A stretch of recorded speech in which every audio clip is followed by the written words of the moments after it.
Сохраним память о подвиге героев Великой Отечественной войны. Работал в колхозе 8-7 лет, 10 лет. Все работал, помогал, что по возможности.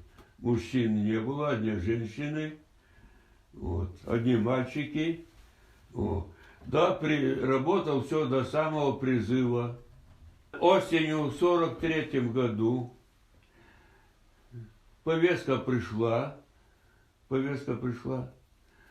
Готовься в армию. Ну, что делать? Сумку на плечо и поехали.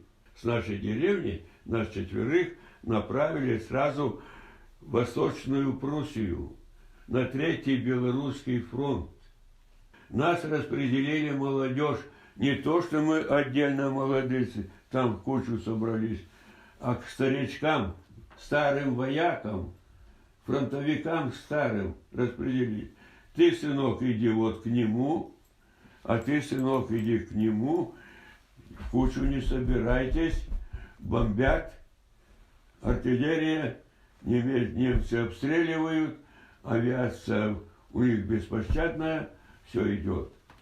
Мы прячемся, надо стрелять. Там бьют, там взрывают. Страх. Приходилось стрелять с винтовки. Солдатика убил у пулемета. Пулемет стоит, его заряды есть, то и берешь его и принимаешь его в бой. Вот так вот. Автоматов мало было. Все эти винтовки большие были. И приходилось и ими даже стрелять, и их таскать на себе тоже. Мы с немцами общались. Немцы жаловались.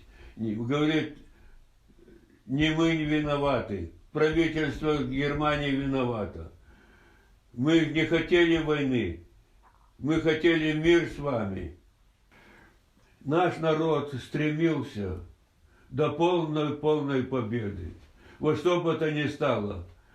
Бился, значит, до тех пор, пока из сил выходил, но все-таки победил.